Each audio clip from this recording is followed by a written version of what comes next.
Assalamualaikum warahmatullahi wabarakatuh. Anak-anak bertemu lagi dengan Ibu di pembelajaran sejarah peminatan untuk kelas 11. Nah, untuk materi-materi kelas 11 ini lebih berfokus kepada bagaimana sejarah di wilayah-wilayah Eropa gitu.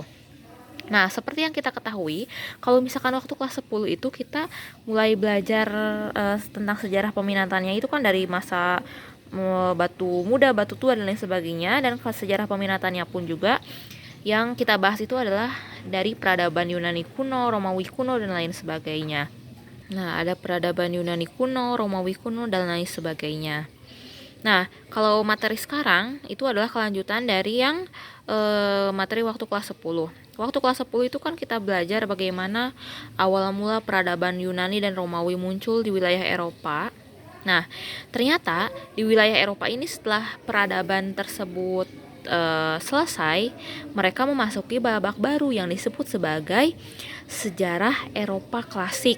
Nah, jadi ini nih, Eropa besar itu dibagi menjadi 3, ada Eropa klasik, Eropa pertengahan, dan Eropa modern. Kalau misalkan Eropa klasik itu lebih berawalnya dari peradaban Pulau Kreta dan lain sebagainya. Nanti mungkin ini Eropa klasik mah kalian bisa cari sendiri ya di internet gitu. Nah, yang Ibu akan fokuskan sekarang itu adalah di masa Eropa pertengahan, atau kita disebut sebagai abad pertengahan atau abad kegelapan juga. Kenapa kok disebut abad kegelapan? Kenapa disebutnya zaman Eropa kegelapan gitu? Nanti akan dibahas di sini ya. Jadi The Dark Age ini itu atau abad pertengahan ini tuh terjadi sekitar 600 tahun, tepatnya berawal dari abad ke-1 sampai abad ke-15 Masehi di Eropa.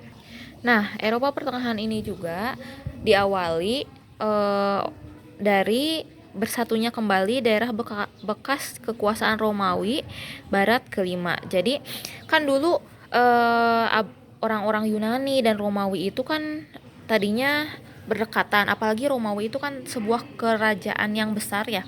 Nah, kerajaan yang besar Romawi itu kan runtuh. Nah, akhirnya mereka bersatu kembali, makanya disebut sebagai abad pertengahan gitu.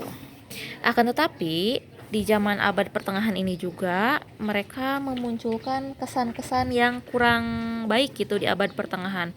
Kenapa kok di adanya kesan yang kurang baik dalam abad pertengahan itu? Nah, kita mulai kenapa kok abad pertengahan ini tuh disebut sebagai ada juga yang menyebut abad kegelapan, karena kenapa disebut abad kegelapannya? Pada saat itu pas zamannya Eropa mengalami abad ke pertengahan ini, dominasi gereja itu sangat sangat kental gitu di wilayah Eropa. Nah, nih seperti ini nih, dominasi agama atau gereja yang besar menghambat ilmu pengetahuan dan teknologi, terus kebangkitan religi atau kristenisasi. Jadi intinya pas di abad pertengahan ini mereka itu jadi di abad pertengahan ini jadi misalkan gini nih, Ibu teh seorang guru ya. Ibu mengajarkan ke kalian itu tentang sejarah atau tentang filsafat. Nah, kalau misalkan ibu hidup di zaman abad pertengahan, ibu itu bisa ditangkap gitu. Karena ibu mengajarkan ke kaliannya itu bukan ilmu-ilmu agama. Jadi intinya pas zaman dulu mah semua materi, semua apa yang didapat oleh masyarakat itu tuh harus yang tentang keagamaan. Kalau misalkan tentang ilmu pengetahuan kayak filsafat dan lain sebagainya itu bakalan di penjara dan bahkan ada yang dibunuh gitu. Kalau misalkan kita ngebahasnya bukan tentang agama. Jadi hanya tentang ilmu pengetahuan yang menurut mereka itu, menurut para agamawan itu nggak penting gitu. Nah, makanya di sini akhirnya agama mendominasi segala aspek kehidupan masyarakat. Nah, jadi maksudnya gimana agama mendominasi segala aspek kehidupan masyarakat? Jadi gini nih, bahkan kayak misalkan kepala pemerintahannya itu juga dipimpinnya oleh seorang paus atau pastor di sebuah gereja gitu. Jadi kan kalau misalkan normalnya gitu, kalau sekarang itu kan kepala pemerintahan di pimpinnya itu adalah seorang presiden gitu kan ya. Tapi ketika pas zaman Eropa pertengahan atau dari abad ke-8 itu pimpinnya itu adalah seorang pastor gitu, jadi bukan presiden. Kenapa kok nggak sama presiden? Karena pas zaman itu demokrasi itu dibatasi, jadi tidak boleh ada demokrasi.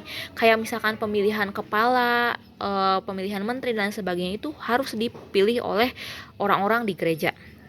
Nah gini nih, terus nih bahkan buku bekas kejayaan Yunani, jadi buku-buku yang bekas kejayaan peradaban Yunani, Romawi dan sebagainya itu dia disembunyikan gitu, disembunyikan di sebuah gudang. Dan kalau misalkan ada seseorang yang berani untuk membuka atau membaca buku tersebut, maka orang tersebut akan dijatuhi hukuman yang berat oleh pemerintahan pada saat itu.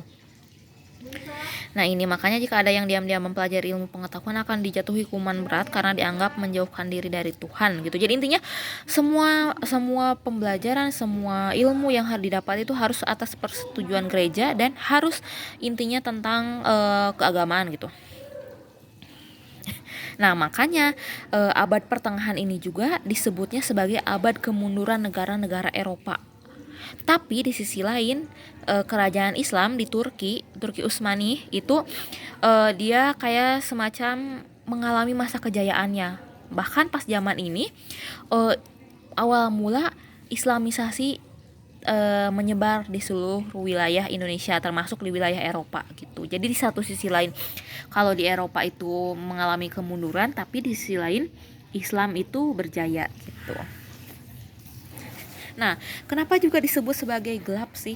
Karena gelap itu dianggapnya adalah tidak ada prospek jelas bagi bangsa Eropa. Jadi arah bangsa Eropa itu mau dikemanakannya itu nggak tentu gitu. Harusnya kemana-kemananya gitu. Terus, nah di sini juga kalau misalkan kan negara kita sekarang itu berlandaskan demokrasi ya. Jadi semua kesepakatan itu oleh rakyat untuk rakyat, dari rakyat oleh rakyat dan untuk rakyat. Tapi berbeda pada zaman Eropa. Eropa pada saat itu tidak menganut sistem demokrasi. Nah, makanya di sini hanya gereja yang dapat menentukan kehidupan rakyat di Eropa gitu. Terus misalkan nih di Eropa itu ada seorang ilmuwan. Jadi ilmuwan pada saat itu benar-benar diawasi oleh pemerintahan di Eropa, diawasi secara ketat, gerak-geriknya dikawal oleh gereja dan pemiliknya ditolak gitu. Ya, jadi intinya setiap ilmuwan yang mengeluarkan pendapat tanpa sesuai dengan gereja maka dia akan ditangkap, dipenjara dan dibunuh gitu.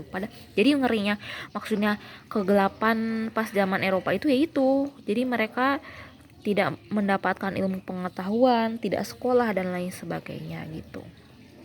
Intinya semuanya harus berdasarkan apa yang disetujui oleh pihak gereja. Nah, abad ke-8 ini terjadi sekitar abad ke-1 sampai abad ke-15 Masehi gitu.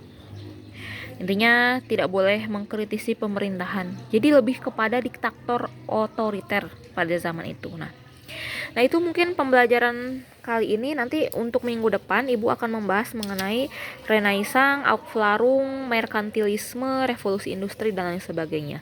Kalau misalkan ada yang ditanyakan silahkan bisa bertanya.